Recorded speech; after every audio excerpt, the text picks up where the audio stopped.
Welcome to Season 2 of Malevolent Autopsy. I'm your host, Queen. I use she, her pronouns, and before we go any further than that, let me warn you, the show contains major spoilers for everything in Malevolent as of the date this episode is published.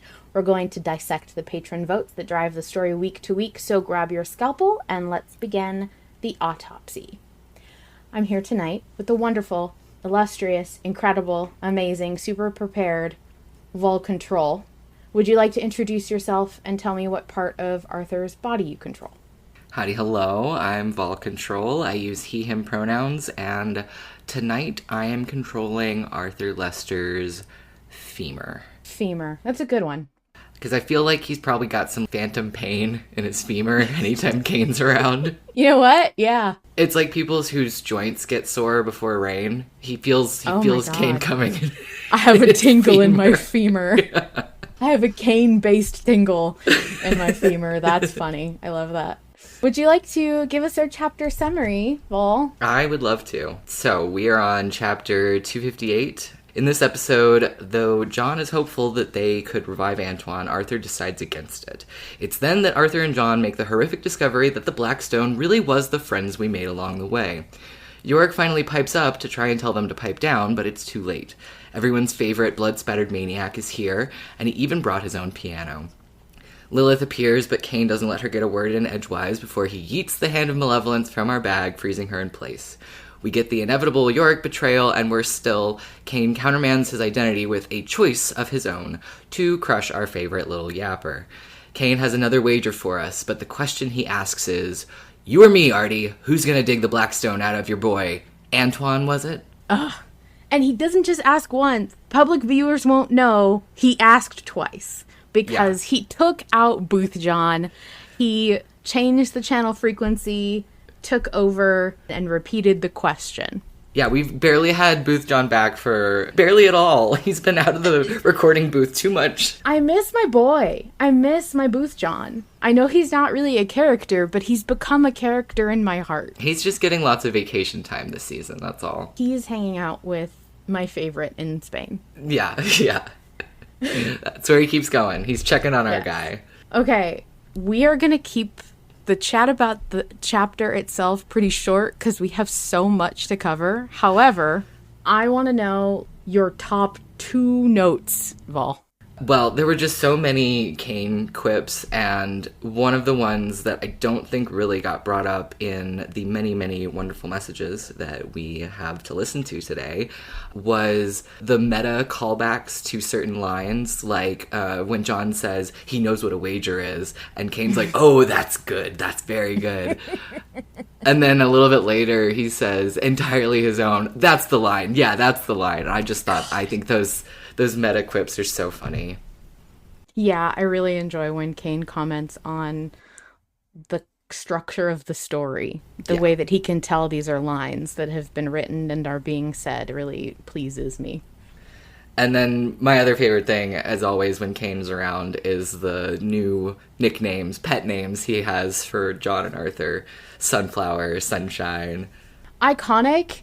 And forever remembered, because I guarantee you these will be immortalized in every fic you read from this point on forever. And I'm sure that people who have written fic with Kane in it have used these names before and are like cheering right now because there is God in there. Absolutely. Yeah, that's what I was thinking is I feel like most of the fics that I've read where people write Kane, they try to come up with a new yellow pet name that hasn't been used in the show before. And so we're running out of yellow things. Yeah, it's a challenge. And I really enjoy it when I see people try to take it on and pull one out that doesn't sound out of place, but also is unique to the situation, because I think it would be like Kane to have a new one every time.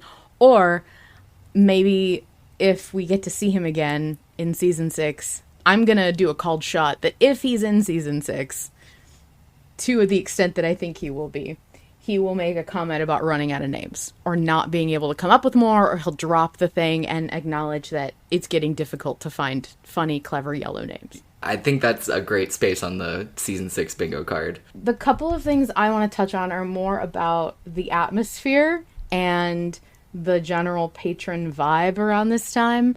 First of all, we just had Invictus Con, and during Invictus Con, this chapter was being written. Well, no, it wasn't. It was done pretty much before Invictus Con, but it didn't drop till after. That's important to mention because, first of all, Invictus Con is the annual virtual convention that all Invictus properties celebrate, and it's on the Discord, and it's wonderful. It's the best time ever, and it's probably still going on if you're listening to this in the future, so I recommend getting involved in it. But anyway, I upgraded to the Great Old Ones tier, which is currently the highest tier that you can be on the Patreon, because I wanted to, first of all, celebrate the fact that I've been around for a year, because I joined in January of last year, and I thought this is a good sign for Hyperfixation Zone. The fact that I'm still here and still very into it is a good sign. So, like, extra support always. Yeah. But also they had, like, a special exclusive hangout for Great Old Ones.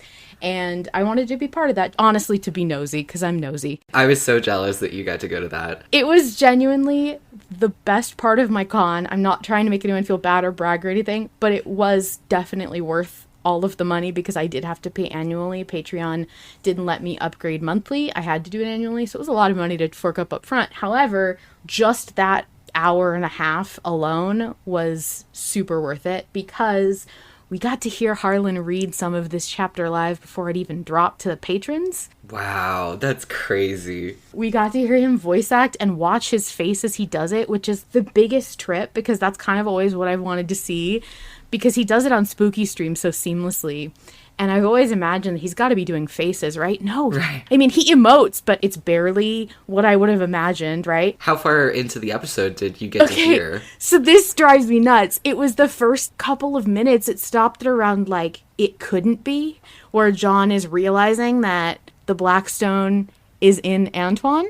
So you knew the crazy twist. Oh my god. And then how long did you have to wait until the chapter dropped? Yeah, so we had to wait all con because that chat was Friday night. That was the first night of the con. Oh, that's so crazy. We had to sit there and we had a special chat to actually have the meetup in, and it was really funny because there weren't that many of us, and we all had this knowledge who were able to attend anyway, because there were still some Great Old Ones who, like, couldn't make it. And this was not recorded either. There's no record of Harlan ever telling us this, but we all knew. And we only had that one channel to talk in. And so occasionally throughout the con, we would just come in screaming about how we couldn't believe it and how are we going to do this. So it was a really fun secret slumber party vibe in the goo chat. Oh, that sounds like so much fun. But oh my god, you had to be so strong. God's strongest soldiers, the Great Old Ones during Invictus Con 2025. Truly, the fact that we recorded Autopsy before Invictus Con was a miracle because if we hadn't, I don't know how I would have done it. I know that I would have because I'm too scared of getting in trouble and being hated to have slipped, but it would have been so hard. So we were all freaking out about that, and I made a sticker for everybody, like a virtual sticker, that said, Great Old Ones 2025. I knew and I didn't say shit with a picture of the Blackstone on it. And we all got to post that when the chapter dropped to the rest of the patrons. So that was really fun. So having that knowledge was wild. Also, having that knowledge was kind of like a finger curled on the monkey's paw because we didn't have the full chapter. We only knew the big thing, which was that the Blackstone was in Antoine. What you thought was the big thing. Yeah, but, like, none of us knew that Kane was gonna... I mean, we all speculated, of course, that Kane was gonna come, but, like, we didn't know any of the rest of the chapter after that. Yeah. We just knew that it was in him. Dude, the fact that Kane didn't come up on last week's Autopsy, I am... shocked at us, but I did actually listen to last week's Autopsy after the chapter dropped just to see what sweet summer children we were, and I said at the top of the episode, this one is for all the marbles. I said that at the top of last week's autopsy. Yeah, it's really funny. We put out a quick exclusive patrons version of the last autopsy live recording, which we don't do anymore. So this was a special case. And there are a couple of really funny references that we accidentally end up making to the following chapter. So this is really fun. The other thing I wanted to mention is the atmosphere around the vote this week has been maybe the highlight of my life. Yes, Queen has been thriving. I'm sure I've been told that I sound somewhat intimidating in poll chat when I'm actually like debating people, because I'm not usually serious about anything else, and I just get really focused. I'm not like upset. I'm thinking really hard. My brain is doing happy things, actually. And I have not experienced this level of active, constant participation since I joined the Patreon. And that was at the end of season 4. Yeah. I mean, obviously, we're having a trend. If you've listened to past autopsy episodes, you kind of already know. But Kara occasionally does a bunch of really fun data about poll chat. We had almost 4,000 messages sent in poll chat, compared to the last highest was 2,500. So this week it's a pretty like even back and forth, usually hovering around 1,500, and then there will be spikes where it's like 2,000 or 2,500, but there's only like 2 of those. And then then this week there's this outlier, this spike that goes all the way almost to 4,000. Yeah, poll chat was intense. Yeah. And it was intense last week too. Yeah, and it will be. At the end of a season, it's going to be really intense. I have a feeling that maybe this will be one of the last times we get to talk about what might happen at the end of a season. However, again, during Invictus Con, we kind of got trolled. Harlan, at the end of the Malevolent Q&A that you were able to watch on YouTube, plays this recording at the end of the Q&A that Ren, genius, brilliant host Ren, came up with, where if Harlan doesn't want to or can't answer a question, he can hit what they call 8-ball, which is different from Patreon 8-ball, if you know, you know. And he hits 8-ball and a pre-recorded message plays that's always really silly and funny that Harlan makes up. The one that he pressed was season 6 is not the end, which by the way, every time I say it out loud gives me goosebumps all over my body. So we don't know if that was a joke, because all the other 8-ball presses have been jokes historically, but that one he cut it off because he hit it early in the Q&A and then cut it off. He was like, oh, don't play that one yet. And then at the very end he was like, okay, I'll play that one. What I wouldn't give to peel open that dude's brain. He's so incredibly clever, which we saw so many times in this episode come to fruition. I can't wait for the next chapter. Also, I wanted to briefly mention, because I haven't seen anyone really talk about it, but I'm sure it's happened. The discourse has been so active. Lilith knew that the rain would have stopped if Cain was there, and that just tickled me that came back. The rain really did stop. Yeah, it's just a small detail that I remembered and enjoyed. And I also wrote down, maybe water will melt him. Maybe he can't do the rain. Okay, yeah. Wizard of Oz rules for Cain. I like that. Well, I mean, it was raining in Frangland when we got dropped there, but I don't know. We don't have evidence that he was actually there. I kind of imagined that he was just poking his head through a portal or something. Right. But we'll see. We'll see. I will also say, before we start getting into poll chat and a bunch of beautiful voice notes, the poll closed early. The poll closed early because patrons don't know how to keep their mouths shut.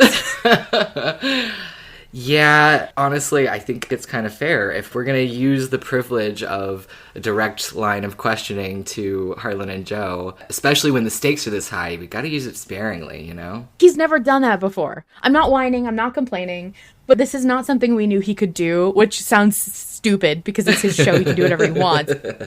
So what happened was, there's a special Harlan and Joe channel in the Discord that you're not supposed to look at unless you're okay with seeing their input on polls, because in the past, there has been some controversy about how their opinion can sway a poll, and some people just prefer to have their vote not impacted by what the creator of the show or his wife says. And I can totally get that, because it's completely true. The the second they say anything, things change. It's inevitable. They are too heavy-handed in the show to not matter to people who care about the show, I think. That being said, there is a way to avoid it, and we're not allowed to talk about anything they say there during the vote so that it prevents the waters from cross-contamination, let's say. Right. That being said, patrons were in there, and Harlan doesn't always look at that channel if we don't ping him. And even if we do, sometimes he just doesn't answer, which is kind of how you do it. Yeah. Now that the vote is closed, it's safe to talk about. And anyway, the public, it won't matter. But I think it's important history to record that usually the polls are open for several days. Usually it's Friday, Saturday, Sunday, Thursday, Friday, Saturday, Sunday, sometimes much longer. We have 7 a.m. EST on Mondays when the polls officially close. However, in some times, he has closed it early because he has a life. He has other things that he needs to do. And totally fair. In this case, however, we happened to be in there and we happened to be asking him questions and he happened to be answering. And then 2 questions in, he was like, oh yeah, by the way, for every question I answer, I'm closing the poll earlier one day. Which sent a wave of what I can only describe as cold, dead panic within most people who don't want that to happen. Yeah. Like, shut up. Just stop. So the second he said that, I posted that I was like, oh, okay, so we fucked up and everyone's got to leave now. Bye. Like, everyone shut up. No more posting in here because we need as much time as possible on this vote, as was my opinion. I always like to be able to estimate how much time we have to deal with all that. He said some very ominous things in that chat. Nothing that I would say was super leading until he said that he understood why everyone was voting the way they voted.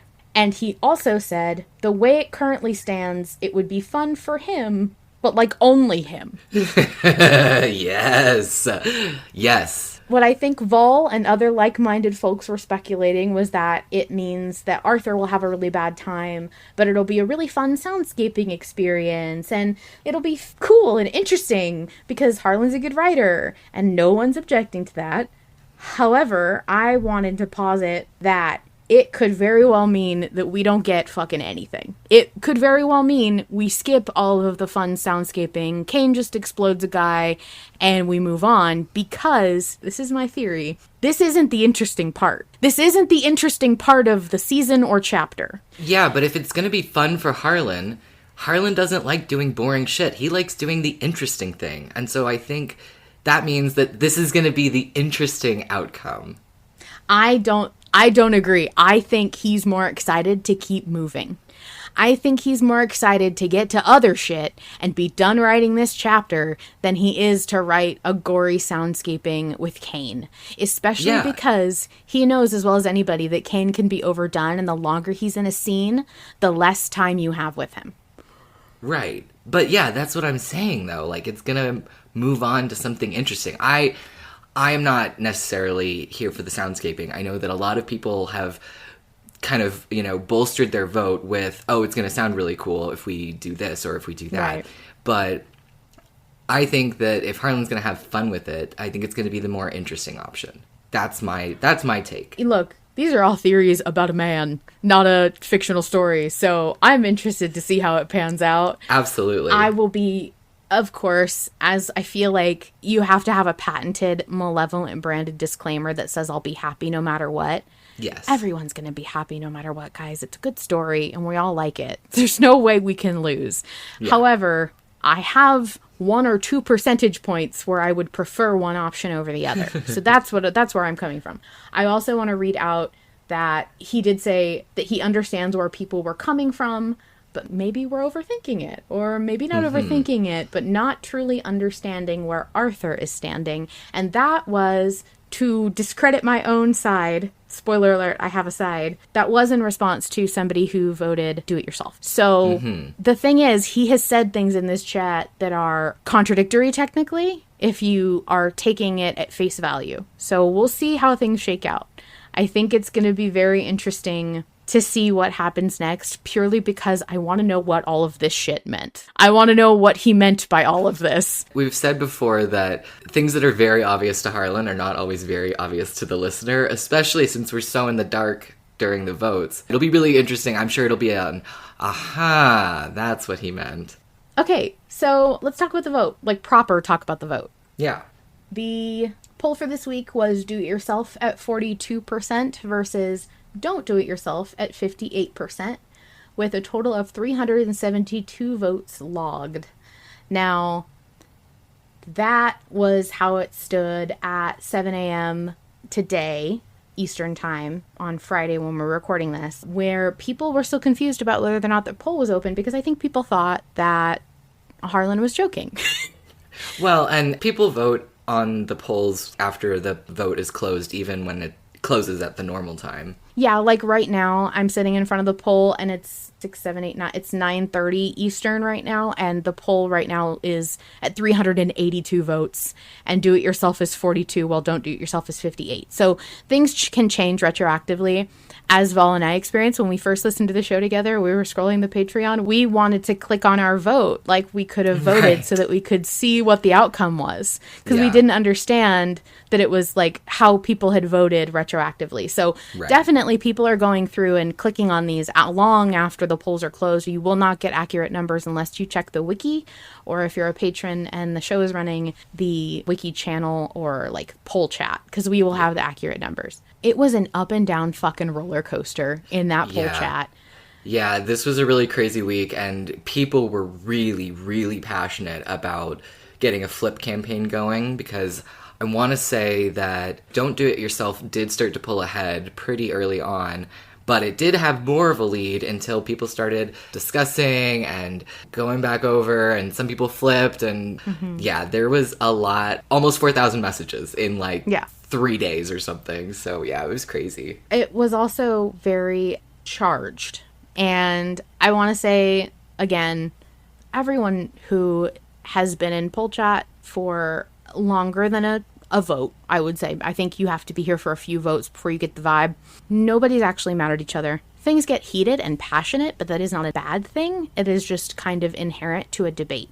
You're talking about really specific points. So semantics can come up, and as much as memes can come up.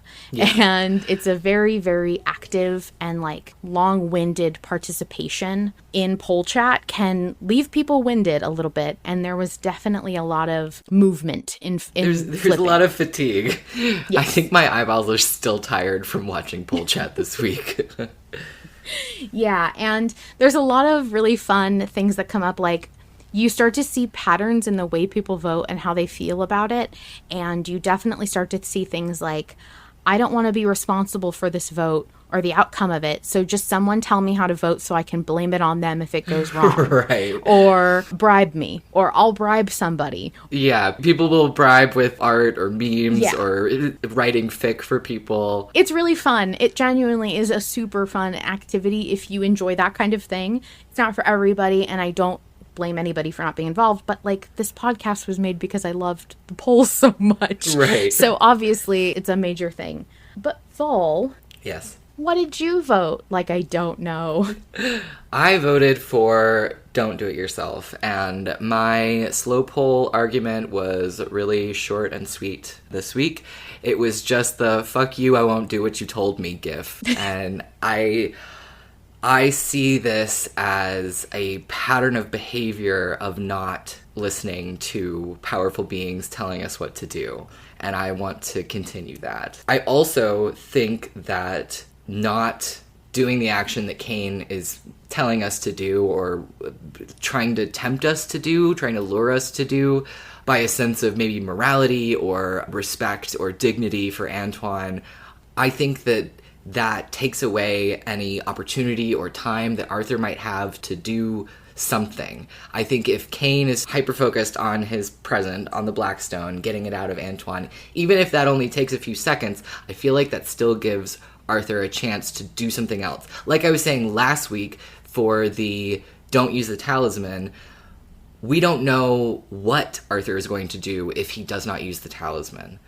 We don't know what Arthur is going to do if he doesn't retrieve the Blackstone from Antoine. And I like that opportunity. Vol, tell me a little bit more about how you feel like both sides have the same argument from different perspectives. Okay, I feel like when it all came out in the wash, what people were arguing about was time and Arthur's agency. And both sides were arguing that their option would give Arthur more time and more agency. So people who were saying do it yourself were saying that if Arthur goes and gets the Blackstone out of Antoine himself, then that is him exerting his own agency. That's him choosing to do an action. And if Arthur gets out the Blackstone, potentially he has more time to formulate some kind of plan or to do something. But then on the other side, the don't-do-it-yourselfers were saying that choosing to go against what Cain tells Arthur to do shows more agency. He's not bending the knee and doing what Cain wants him to do. And if he's not busy digging the stone out of Antoine, then he has more time to formulate a plan. You see how it's the same argument and it's just a matter of perspective? No. How do you not see that? I just explained it. Because I think the difference here is the word agency. Mm-hmm. To me, might as well be two different words if you're putting them on different sides of this equation. Because when you tell me I have agency in a narrative sense, I have a concept of agency that is a wholly different thing to me than I have agency as in I can physically do something. I know that sounds nuts because the way I just said it doesn't sound good. However, I know what your perspective is in that it's two sides of the same coin. I don't feel that, for example, if I were to say it's a choice between Arthur saying no and saying, fuck you, I'm not going to do what you tell me to do, versus Arthur saying, okay, fine, I'm going to do it, but that's because I want to do it my way. That is two separate things. What I think the other side was saying was, this isn't about Arthur doing it his own way, even. It's about the idea of Arthur having something to do at all. Right. And see, we are fundamentally diametrically opposed when it comes to that aspect, because I am always going to be curious about what Arthur is going to do, what Harlan is going to write if we don't take the obvious action. You think it's obvious, but it's not. That's the thing. No, it's not. Sorry, not obvious. What I meant was, like last week, where it was use the talisman or don't use the talisman. You were saying, well, I don't know what Arthur's going to do if he doesn't use the talisman. I don't know what the episode's going to be. It's the same thing here, where if we pick do it yourself, we know what Arthur's going to do in the next episode. If we pick don't do it yourself, that leaves this wide open. Anything could happen. Okay, I just figured out. A light bulb just hit me. This is why I don't like that argument. Not because it's not a good argument, but because it is fundamentally, to me, the same thing as saying it's just more interesting. Which is not, I'm sorry, a fucking argument. No, I completely agree. I can't bring that to the table as the same level of argumentation as all of the other points, because it's just not, I don't want to say rational. I mean, it's not an argument that holds a whole lot of weight. Right. It's not objective. It's subjective. Right. Speaking of, I did want to shout out, Ren said, see, to me, this is a perfect example of a Harlan season finale switcheroo. You'd think it would be spit in the eye of God, but Cain is winning no matter what, and this isn't spitting in the eye of God. This isn't season 4 Larson, don't go willingly, where, if people remember, voters were for go willingly at first, and we flipped the vote to go unwillingly. This is, how bad is the sanity check going to be? And I have been pondering that too, because I think it was a couple of people have brought up the fact that, quote-unquote metagaming-wise, this is probably going to be a sanity check on how bad this is for Arthur's psyche. Yeah, I was wondering what option would do worse sanity damage to Arthur, and John for that matter. I think that it's interesting when you bring up things like sanity, because something I've been thinking about since I started Malevolent is the unique perspective of the fact that Arthur is blind, and one of the unique features of Lovecraftian horror is that looking upon them is generally considered to be something you cannot physically do without incurring some dire consequence, usually death or madness, right? And the fact that Arthur is blind really saves him from so much that he could not otherwise withstand.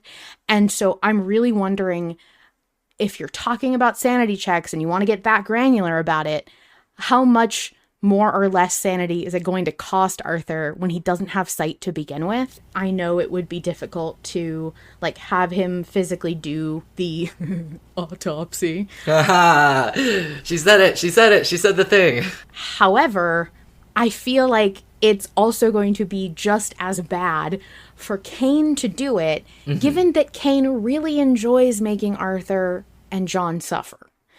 I don't know that it's going to make a giant impact. I also think that it could be seen as Arthur would lose sanity if he did it himself, but John will lose sanity if he has to watch Kane do it. I don't know. Fish says, I genuinely believe Kane doing it will be a bigger sanity hit because I fully expect him to do something super fucked up, like bring Antoine back to life to tear him apart. I agree, but I'm not actually super worried about how Antoine gets flayed. Hot take. Queen doesn't give a shit about how this man gets exploded, eviscerated, vivisected. Not her prerogative. Doesn't care. I care more about Antoine now than I ever have, but Antoine is still kind of low on my list. Because he's very sad, but he got sad so fast that I didn't have a lot of time to be super attached. And I kind of knew he was always going to be tragic because of his voice. That's fair. Harlan did give him the poor little peasant boy voice. Yeah. Ocelli just said, I said last week, we can just kill him again. Like, we don't have to keep him alive. My point being, my focus for this vote was not actually how is Antoine going to get cut open. My focus for this vote was what's happening in this final stretch of the season. When I was trying to come up with all these arguments, there is these vibes voters versus everyone else. And people have different feelings about voting based on vibes and how you bring that to poll chat, even to discussions like this one. It's interesting because it doesn't matter how you vote. If you want to vote based on vibes, that's fine. But when you are in poll chat, it really forces you to come up with reasons if you are voting based on vibes. Because if you want to stay there, you will very quickly run out of ways to say it's just more interesting to me. And the way that poll chat works, you don't get a lot of engagement with your arguments if that's what you're going to keep saying. Oh, absolutely. You got to have reasons. You got to back it up with evidence. We want evidence-based poll arguments. Yes. I feel like I have to speed run other things that have been factors in poll chat. And we haven't even talked about grinners, which people are obviously concerned with.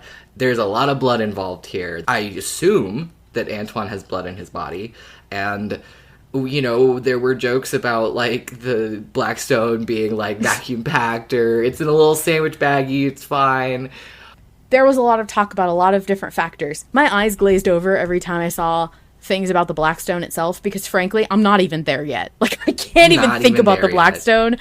I am solely focused on, what's happening and what it means versus, oh, what if something blood, something Blackstone, something grinners. And, that is not to say I don't care about it at all. It's that my brain just hasn't gotten there yet. I'm sure, give me another week, and I will be back reading poll chat why didn't I pay attention to this? Right, but my brain can't hold on to all that shit. There's a lot, and the effects of the Hand of Malevolence and how long we have left of the candle burning, is Lilith gonna get unfrozen? What about Lilith's nail in Arthur's hand? There's so much going on right now. The first thing that got me into poll chat to read what people were saying rather than just talk my ass off was actually the idea that we absorbed part of Lilith just now. What if that comes in contact with the Blackstone? Right. Would that affect it in any way? What's gonna happen? And I'm so disappointed we will just never know. But let's get to some submissions, because actually we have a record number of submissions for this episode too. It's a season finale. We're going to start off with an email submission, one of our first email submissions from Slate, who could not be here tonight, but we really wanted Slate to submit, so we reached out to Slate, and you'll know why. Picture this. It's past midnight. You're getting ready for bed. You're washing your face and listening to the most recent chapter. You're exhausted. It's been a long day. And then you hear Arthur say, "The chest is empty." And in your semi-delirious state, you realize that there are two meanings for the word chest. and both of them are relevant.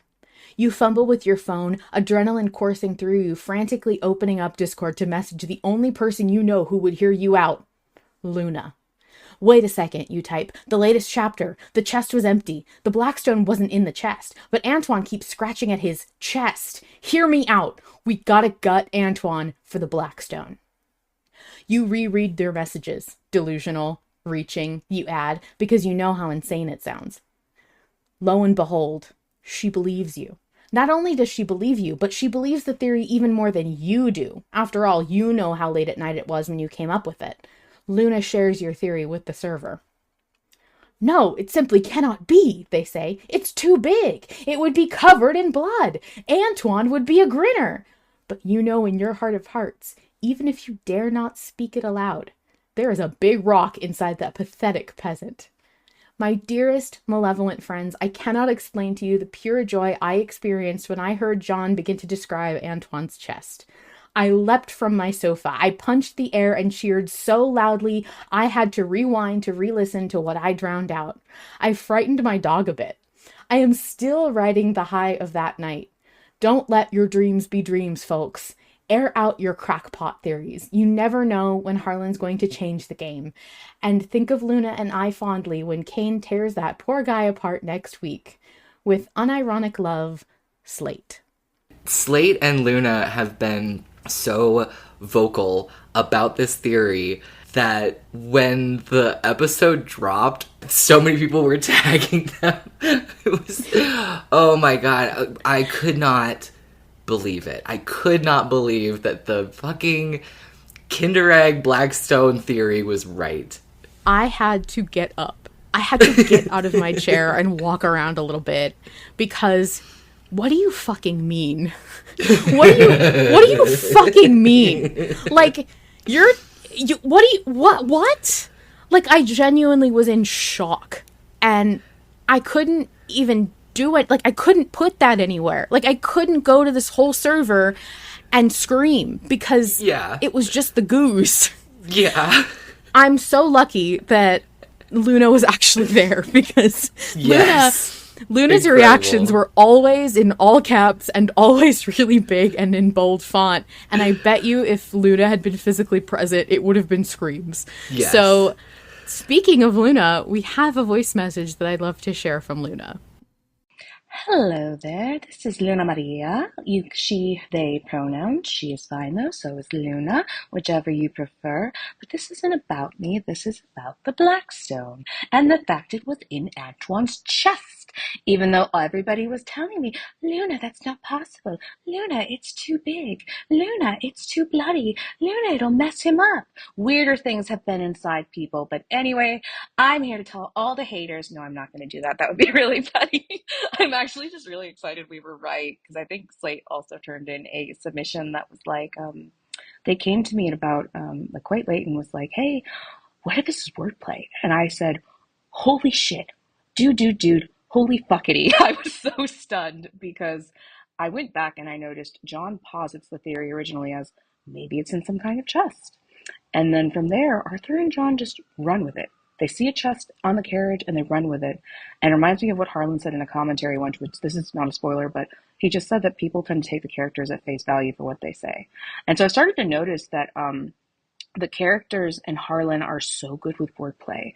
They tend to utilize words and things like that and motifs. Like he's such a fantastically sophisticated writer where he'll plant these wonderful Easter eggs that pull together so often or likes to play with our attention.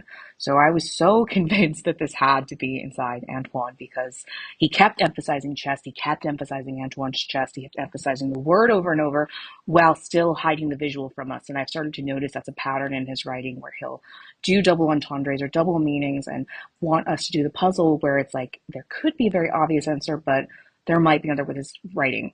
Which takes us to this week's poll where, again, I'm psychoanalyzing Kane and thinking he's fucking with us. So that's my submission. Thanks for putting me on.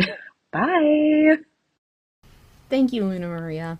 Thank you so much for immortalizing this historic moment. It truly is magical when you get something right in Malevolent. Yes. But this is another level. Yes, seriously.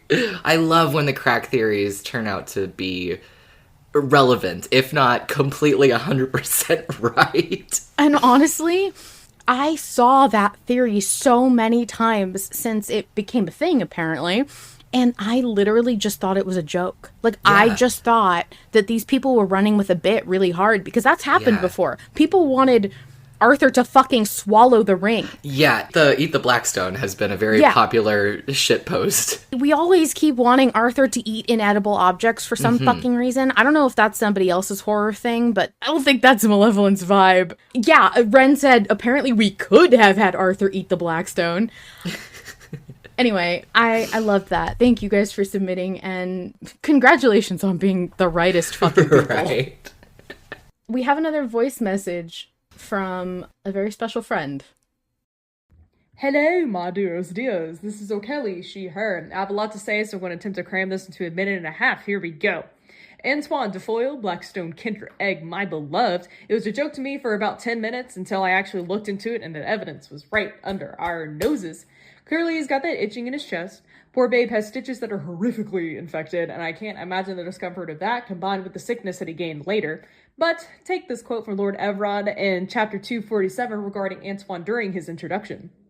Finally, this is Antoine Defoyle, a loyal servant to one of the 3 soldiers you encountered on your journey. He is, perhaps, my most trusted, my most devoted companion you will have on this journey, and one who is vital to its success. Why? Well, it's because he's got that Blackstone in his chest, you silly goose. Plus, all the double language about it being in a chest. It's no coincidence that he's the one that lasted the longest out of all the companions, nor that he was the next one in line to get the information from Aaliyah. It's probably due to Aaliyah being the one that was involved in the procedure to put the Blackstone in his chest in the first place, and all the sigils on him. I also think it's important to note that I mourn Antoine for this, in part, even though that it was likely his will to do so. I still find this is a total manipulation of his loyalty and commitment. Perhaps he saw that it was some way in his mind to pay back a deed that he thinks was evil in the past, something that lingered in his mind even until death. Just think about his reaction to Arthur saying that he was kind during that scene. Anyway, that being said, Cain, hands off my twine. Keep your tootsies off my twine. Arthur is wearing the prince's gloves. Let him handle it. And then Arthur can potentially try to keep her from Cain. Cain did say that no one was making out of this alive. We might as well go out bloody and with a bang. Thank you, O'Kelly. That was a hilarious voice message. And also, you touched on something that didn't really sink in for me until, like, yesterday, about what Antoine must have gone through to get the Blackstone put inside of him. And somebody mentioned the fact that they would have had to tattoo him, like, stick and poke style. Mm-hmm. Oh, man. And just, like, imagining all the suffering that he had to go through to fulfill this loyalty to Everard and the safety of the Blackstone and I guess the whole world. Yeah, it's heartbreaking. Hydra says, and also, when did they put it into Antoine? When he was still out getting Veil? Did he just traipse out into the woods with a key to the Demon Sultan's prison? Did they do it at night? There's a lot of pain I've already seen going through the Discord because we can't really post anything public yet. That happens a lot, by the way. If you're interested in Malevolent fanfiction, you are missing out early because people post things there that they cannot post yet and sometimes forget to post. So you may never see it unless you go into the Discord. Yeah, Ren mentions Malevolent wrote a little tragic drabble. Oh my god, yeah, that was... This is rough. There's a lot of very sad shit going on with Antoine now. I mean, not that there wasn't always sad shit going on with Antoine, but worse than ever now that this has come out. So definitely have seen a lot of the terrifying and awful to imagine things that sweet, sweet boy must have gone through. And the fact that everybody, including me, was like, oh yeah, what can this little thing do? What do you mean he got through, what was it, Goatswood all by himself? And like, what can he possibly do? Motherfucker, he can hold the Blackstone. That's what he can do. I'm so mad at myself. Like, I know there was no way I could have known, but also Luna and Slate figured it out. So actually there was a way I could have known. We've got one more Antoine lore calls. I don't know who could have submitted that. Can you guess? Who could it have been? Hello, my name is Graham, my pronouns are he, him, and I'm just tapping in to say that while I was not right about other things, I was right about Antoine having fucking tattoos on his chest. You know, like magic tattoos. I was right. So I win everything all the time forever. That's all. I love you guys. Have a good autopsy. Bye! Thank you, Graham. Yes, you were correct. You never doubted Antoine. You've been here since the beginning. Personally, I never doubted that Antoine had something going on with his chest, because you don't mention someone scratching their chest that many times for there to be nothing. I just wasn't sure if we were going to get that information or if we had, like, missed our opportunity. Dude, I think there's probably a record of me saying I don't care what's on Antoine's chest. That's none of my fucking business. Yeah, I'm pretty sure I remember you saying that. I'm an idiot, that's why. But you know what? For how many times I am blatantly wrong and also completely off track and looking the other direction, I do feel really genuinely embarrassed sometimes, but also I have the best experience of stories. I genuinely have had the most fun time being wrong I've ever had in my life with Malevolent. If anyone thinks that I've predicted anything, they're wrong. I probably haven't, except for Charlie. That I did predict, and I will go on record for it. But that's not because I have evidence, that's because I have hope. Yes. Which this podcast has taught me to do, so it's its own fault. Let's hear from Autumn. Hello, Autumn here again. Third time in a row. Hopefully you're not sick of me.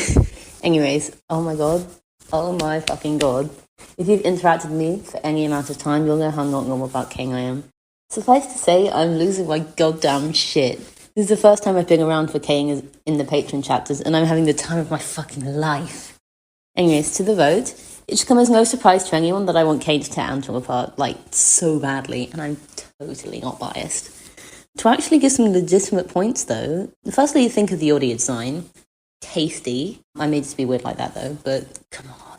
Anyways, I think Arthur wouldn't be able to palm the stone anyway, considering that it won't be hidden from King anymore the moment the tattoos are split, so he'd know if Arthur's trying to be sneaky and get busted.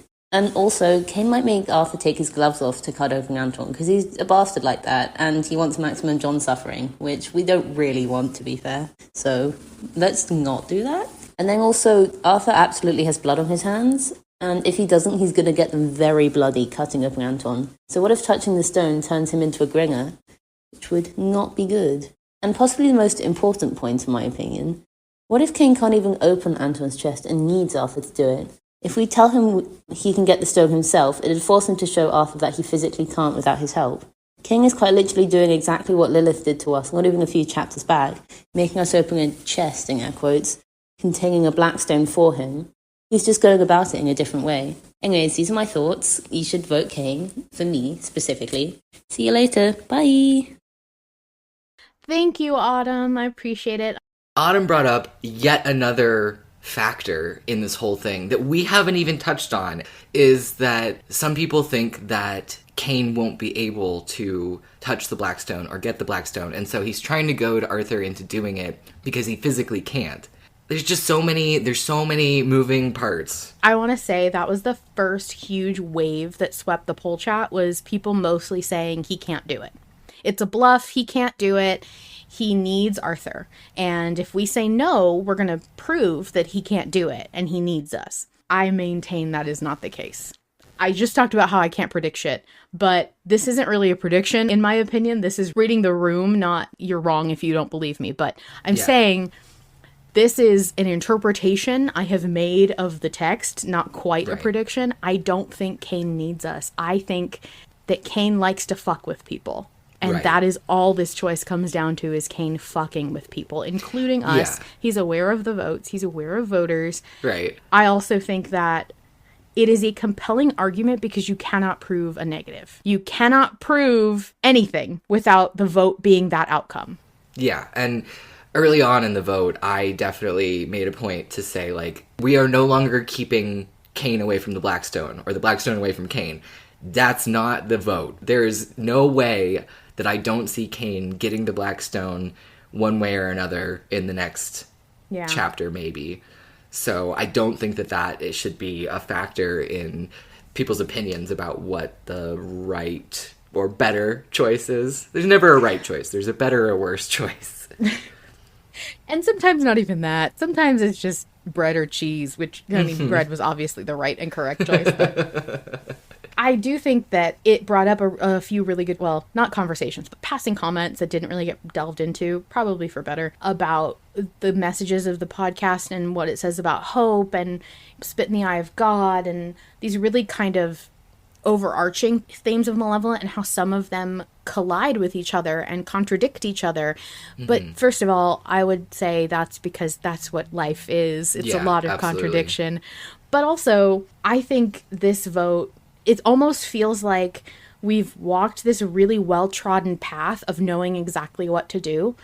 And we've arrived at the season finale and we're like, oh, we've had training wheels. We know how to do this. And I would say, for the year I've been listening to this podcast, something tells me that that's the point where you go, no, all that shit was a good lesson to learn, but not relevant anymore because the game is about to change, which it always does at the end of a season. So what I was trying to do in poll chat was pull people away from like, this isn't really a hope vote. Right. And I fully admit that even though I've compared it to the last vote where people were worried that inaction versus action, it was wrong to pick the more passive option. And I said, yeah, but that leaves room for possibilities. And I could be completely wrong about my opinion about the room for possibilities on this vote. It could be a switcheroo. You know, it could be a flip-flop. I don't know. We genuinely don't know, and that's like the best part, of course. Yeah. But I think that it brought up some really good points and comments, and I wanted to just briefly mention, like, yes, we all acknowledge that this could have been, you know, people were thinking, like, maybe it was about hope, maybe it was about defiance, maybe it was about, but for me, when Kane comes into the narrative, it's usually about Kane. Exactly. We have a long message next. Let's just let this play. Hello, my name is Mad Bad Ash, my pronouns are she, her, and I am solidly on team do not fucking do it yourself, baby. Let's get into this. Starting off, Kane is very clearly trying to manipulate us, with the phrasing of, I'm going to make it messy, and also the fact that we as listeners, and also as Arthur, innately distrust Kane. He is trying to make the option of do it yourself sound more pleasing. Having Yorick be an inside eye, spy, he knows that we care fairly deeply about Antoine. So, I think that it's a very intense manipulation tactic of, hey, why don't you go dig your hands inside of your friend's corpse instead of letting me do it, I'm gonna have a lot of fun doing it. Yes, we're going to hear Kane rip this man into shreds, and it's going to be awful. But also, Antoine's dead. He's not gonna feel it. And for everyone's like, ooh, what if Kane brings Antoine back while he's digging around in there? Let's get into that. Kane could do the very same thing while we are elbow deep into Antoine. Kane has a bunch of abilities, and we don't know exactly what he is going to do. He is currently fucking Magneto-yeeted whatever we've had that he wants into his hand as soon as he wanted it. He took Yorick, he took the Hand of Malevolence, and if we get our hands on the Blackstone, he could very easily take that really quickly too. My next point is a counter to everyone being like, if we do it, we'll have more time to make a plan. We're actually doing something. We don't know that the option of do not do the autopsy yourself is innately just going to be Arthur stands there and suffers. Arthur can do other things while listening to this, especially if John is describing the scene and Arthur is doing things independent of that. Now for the time and plan aspect of the do-it-yourself, how are we going to come up with a plan to defeat Kane? We cannot talk to John about a plan to defeat him because he is going to be staring at us, watching us, commentating on us dissecting Antoine, and he can hear John.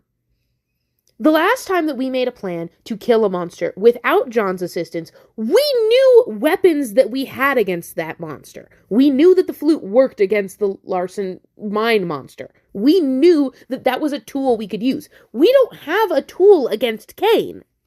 On the note of time, Kane could very easily see Arthur taking a while to do this and just being like, hey, hurry it up, buddy. The same way that he kept antagonizing Arthur in Intermezzo to keep playing the piano.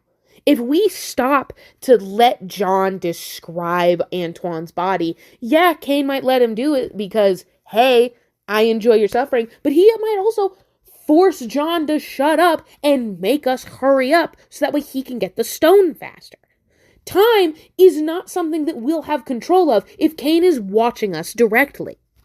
Now, let's get into what Cain might make us do if we decide, hey, yes, we're going to do the autopsy ourselves. A, he could bring back Antoine. Again, I mentioned this earlier. He could just be a dick about it. B, he could make John take off the glove. Because again, he could just be a fucking dick about it. Cain loves to see Arthur in torment. He fucking loved watching Arthur slit his own throat with the dagger, so clearly Cain is not above making us do something just because it entertains him. Let's get into the hand now. The hand of malevolence is currently being held by Cain and preventing Lilith from doing anything in this current situation. She is frozen at the edge of the circle that the hand of malevolence provides. Now, some people are saying, hey, we have the shard of Lilith inside our hand. Maybe if we have the Blackstone, it could do something. Yes, that's possible, but it's also possible that it can't do anything because the hand of malevolence is lit. Cain is very clearly afraid of Lilith, and that is why he made the hand of malevolence in the first place. He had Yorick make this for us because he knew it was a weapon he could use against Lilith. Someone that he very clearly has a bit of fear around. If we let Cain get into Antoine's body and dig around there himself, yes, he's possibly getting the stone quicker. But also, we don't know if he's going to take his time dissecting Antoine and ripping him into a million different fucking shreds, because that's fun for him to do. Him dissecting Antoine splits his attention into 3 separate pieces. 1, there is Antoine's body and the Blackstone inside of it. 2 is us, and 3 is Lilith and the hand of malevolence. If we get in there ourselves, he is focusing on either just us or just the hand. I believe that if Cain is in there, that is going to be the most distracted we will get him at any point during this entire thing. And finally, my last point, the point I have been repeating over and over and over again, Season 5 has had the thesis statement of fuck any higher power that tells us that we cannot be who we are. The Hag, Mother Darkness, Horrig, Lilith, every single one of them has tried to be like, you are stupid for being human, and you are worthless because of your humanity. And every single time we have said, personally, because fuck you. And I am not going to let Cain manipulate us into doing this, because it is something he very clearly wants. This is the penultimate vote, and I am not giving up on this thesis statement right here, right now. This is the line, and I am not crossing it. Thank you so much, genuinely. That's the kind of passion that can scare people away from Poll Chat, but that is exactly the kind of shit that keeps it alive. And that's why people are like, oh, this is too much for me, I gotta go. Which, totally fine. Sometimes that energy is not for you, but that is what I thrive on, and huge respect from a do-it-yourself voter. Thank you so much for submitting all of that, because you covered all the things that I was trying to hold in my brain at once. And we usually don't take voice messages that are this long, but we're making exceptions for season finale votes, because there's a lot to consider, and it's awesome when we can get voice submissions from the audience to share their opinions and help us cover all the things so we don't forget to mention stuff. Yeah, and I'm sure it's nice to hear different voices once in a while, and that's always been something that's been very important to me. And now it's a literal thing. You can actually hear a different voice. So let's go ahead and hear from another friend. Hi, my name's Flea, and I use she, her pronouns. Reading the memes and theories about Antoine being a Kinder Egg before the episode came out was actually a diabolical experience. We were all going absolutely insane in the goo chat. I was actually in my bathroom getting ready for my night shift when the episode dropped. So, of course, being half asleep, I did the only logical, insane thing that a person could do. I grabbed my headset and sat in the bath in my pajamas with no water and decided to listen to the episode there. Probably a good thing that I did, because I ended up crying. At least being in the bath, it kept everything else from getting wet. That the part that made me burst into tears was obviously the Yorick reveal. I was holding it in pretty good up until that point. But, you know, as a staunch member of the Yorick Apologist Party, or YAP for short, I definitely still stand by our little buddy. I hope he's not gone, but I don't think he is. I think we'll see him back again in the Dark World if we go to the Dark World. If I give in and think that he is dead, then I probably need to climb in the bath again because I will burst into tears. As for this week's vote, I think it's a really interesting one, actually. I'm definitely on the side of don't do it yourself. But I mean, anything could happen, really. There's still a possibility that Kane could twist it the other way. I mean, we could say, yeah, we'll do it ourselves. And he goes, psych, I don't think so. And, just pop Antoine there and then. Or, we could say, no, I don't want to do it. And he just goes, nice try, you're not stalling, get over here, or every minute you waste means one less finger for John. I think personally for me, the reason why I'm choosing to go don't do it yourself is summed up in a very excellent way by, I believe it's Vol Control. They've posted a GIF, that one GIF that's like, fuck you, I won't do what you tell me. And I quite like that, actually. As someone who swears a lot themselves, it gets me. Definitely excited for next episode. It's going to be stressful. I think I'm at work. My co-workers, oh God. I tried explaining to them what InvictusCon was, why I was taking the time off. Kind of flew over their heads a little bit. Bless them. I love them. They're so supportive. But they'll probably just see me, like going feral in my seat because I can't listen to the episode. And, oh God, here we go again.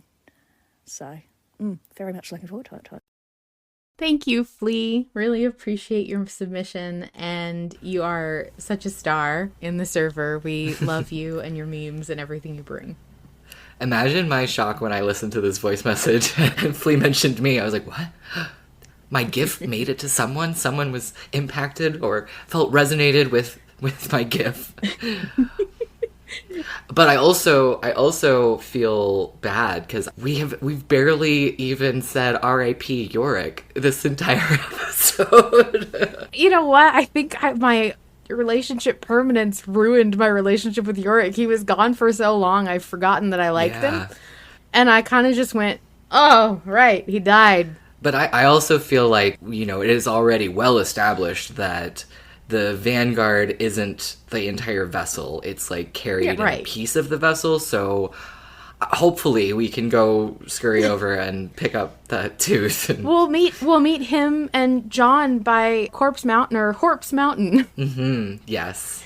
Where all the horse piles are. I do hope that we find out maybe someday, eventually, if not in the show, maybe a behind the scenes chat or something about what Yorick's relationship with John was. That's always going to bug me. I feel like it's going to come up next season. I really do. I hope so. Okay, we have one last very, very important submission. Mm-hmm. Autopsy Rose of Envy, she, her, and I'm trying so hard to make this concise, but this vote has a lot to it, so I'm just going to jump right in. First of all, I am on the side of DIY. I think we can have more opportunity for a positive outcome if we choose to do it ourselves. I think spitting in the face of God who's told us he will torture everyone we've ever known or loved for all eternity just because he can, if we don't get his stone, is a bad idea. Tell me I'm wrong. Tell me I'm wrong that that's a bad idea. And I know there are many points for the DIY side. I cannot subscribe to those. I personally think we need to do it ourselves. There's more chance for us to do something if we do it ourselves. And I rarely contribute to poll chat because it scares me, and most of the time someone's already posted what idea I have. But I have talked about a couple of things, and the first one is not super relevant right now, but I just want to bring it up, put a little pin in it for later. So the concept of deals and wagers. In Malevolent, there are many instances where a deal is enacted between entities, but very few wagers. So to list them out, not in their entirety, I'm sure I missed a few. Part 20, Kane places his wager on Arthur and John's confrontation with the king. Done. We completed that. Coda, Kane offers a deal to Arthur, John returning but without his memories. Done. Part 28, we learn of John's deal with Kane to return him from the Dark World in exchange for taking Arthur to New York. Done. Part 35, a deal between Scratch and Arthur to let him go free as long as he gets Scratch a new host. Technically, that one's done. Intermezzo, a few deals. One that Kane offers, the carrot and the stick, which is not done. The carrot and the stick is still in play. And the deal that he denounced John to erase Arthur's memories and the realization of New York. We know upon entry to this conversation in 258 that Kane is interested in a new wager, but we don't get to find out what it is before Lilith shows up, and we're jumped to my next point, which is the Hand of Malevolence, my beloved. I got a tattoo of it and everything. I truly am the tattoo prophet the more I think about it. We have used the Hand of Malevolence twice to our knowledge. Our first time was in part 47, which has some interesting York dialogues if you want to re-listen. The candle was used to completion, and I timed it out to be approximately 12 minutes. minutes, give or take a few seconds. The second time it was used was in part 50, where Mother Darkness orders us to light it and subsequently blows it out when she leaves. In real life, this burned for approximately 7 minutes. Because of the scarcity of the candles, I doubt Arthur replaced it with a fresh one, unless it was used the rest of the way at some point during the 2-week journey, or the candles replace themselves after a certain point. Why does this matter? It might not. It could mean nothing. But if we are waiting out the hand for something to happen, 5 minutes of real life time minimum would need to pass for it to burn out completely. But after timing out in 258, approximately 5 minutes has passed in the time that Cain has lit the hand. So it could mean nothing. We might need 7 minutes. No idea. The second aspect I'd like to talk about would be the music in this episode, and no one is surprised about this, but we have a lot of callbacks to 20. In part 258, Cain is sitting at a grand piano playing a piece we now know is called The Wager, which I'm going to bring up my points from earlier, but I am once again going to promote the Great Old One to you on Patreon because you can hear this stunning piece of music in its entirety if you are a Great Old One, and I would love to talk about it more. It is a beautiful, beautiful piece, but that's a goo perk, so if you want to see what I got, you got to be a goo. Just as Cain lured them with Pharaoh's lullaby in part 20, he now lures them with the wager. The difference is, in part 20, they are headed into the unknown. Truly, they have no idea what awaits them in that amphitheater. In this chapter, they know who's waiting, and they know what he's waiting for. The wager holds so much tension, and somehow knowing Cain is the one playing it just increases that tension tenfold. The other thing I find absolutely fascinating is Cain says he's been practicing. He's the one who composed this piece, or at least that's what we're made to believe. We've heard him play twice now. He was playing in part 20, and he utilized the piano at intermezzo to demonstrate a point for Arthur, but he hasn't performed an original composition yet, and now we know it's called The Wager. How fascinating is that? People have pointed out that anyone can make a deal, but so far Cain has been the only one to offer wagers. So what is he going to offer next? And I have no answer to this. I'm curious, and I am excited to find out what he could possibly offer. The final point I will leave with is this, John's statement in the beginning of the chapter. He says, "It brought you back, we can do the same with him." And then Noel's theme plays. So here's how Charlie can still win. I'll go ahead and finish that. So here's how Charlie can still win. No, thank you. Thank you, Rose. Thank you so much, Rose. Not just for submitting and being amazing and incredible, but also, 100%. 100%. I can't tell you how much more my belief that he will be back has been reinforced. I can't even say what I want to say because it's still goo knowledge. What? What? You have goo knowledge? There's more? I can't say it, but I have a reason. I really think we're gonna, if not hear from Charlie, hear about Charlie. I really think that's going to happen, and I can't explain why I'm so firm in that belief. Oh my god. Oh. There's so the other thing is, like, my brain is buzzing. I'm like vibrating out of my skin because the thing I learned from, okay, it sounds like I'm crazy and weird, but I don't know how else to say it. From studying Malevolent and the way it's run and the way Harlan writes and what he's talked about and how he talks in his Q&As and all of the shit that, for lack of a better word, I've studied, season 6 is going to change things again. And whenever a big giant change happens, the board is kind of wiped clean for what you can expect. And for me, that means that everything is reset to zero, and things that weren't possible because they were exploded or shot in the throat are going to be possible again. And I don't know how, but I'm so confident because there's some things that, like... Don't get yourself in trouble, Queen. I'm not. There's some things that really point to, like, if you look back on what's historically been said, like, okay, something that is really safe to say is that everybody knows season 6 is Dark World, right? Like, right. Cain even makes a joke about that. If you go with that theory, if you follow that down the track and what we've learned about the Dark World and, like, everything ends up in the Dark World. Yeah, like, what you think the Dark World is, like, go back and listen to season 1, episode 1. It's described. I would just say that, like, just based on that, which is not goo knowledge, that's all public, the logical conclusion is... The possibilities are there. Yes, yeah. The possibility is real. Right. The Nightmare episode proved that we don't even need to be in the Dark World for that to happen. So right. I just think whether or not we're in the Dark World, it's possible that anything's possible. And it's also... possible we'll hear his voice.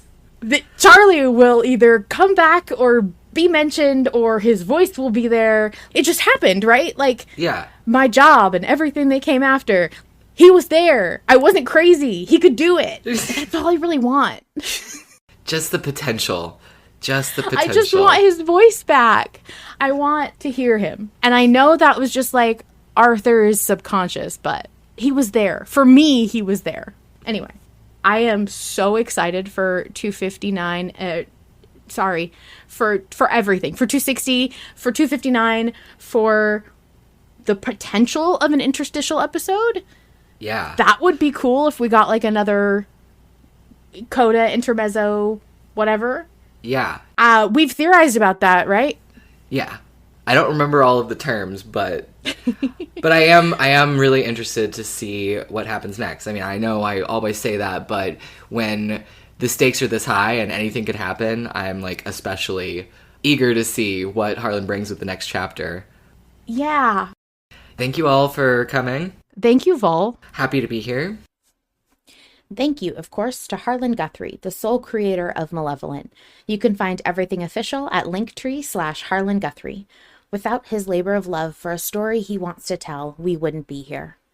And speaking of here, if you want to be a part of the live vote chat I record each week, join the Invictus Patreon and connect your Discord account. We have our own private patrons-only autopsy channel. If you want to chat with me and maybe even some other folks you hear from on the show, you can also find a public autopsy channel in the Invictus Discord so you can hang out even if you're not a patron. While Malevolent Autopsy is my pride and joy, it wouldn't be ever improving without some key players. Thank you to Mizra, Nikki, and Vol Control for their work editing and assisting with production. They do so much for the show, and they do it all as volunteers, and I couldn't be more grateful. To submit a voice recording, have your message read aloud on the show, or find us on other platforms, visit linktree/Malevolent Autopsy. Now, let's hear from one more Malevolent fan before we finish this week. Hi, my name is Bird. I use they, them pronouns. And one thing about Malevolent that has positively impacted me is how inspiring it is and how inspiring it has been for my artwork and my creative process.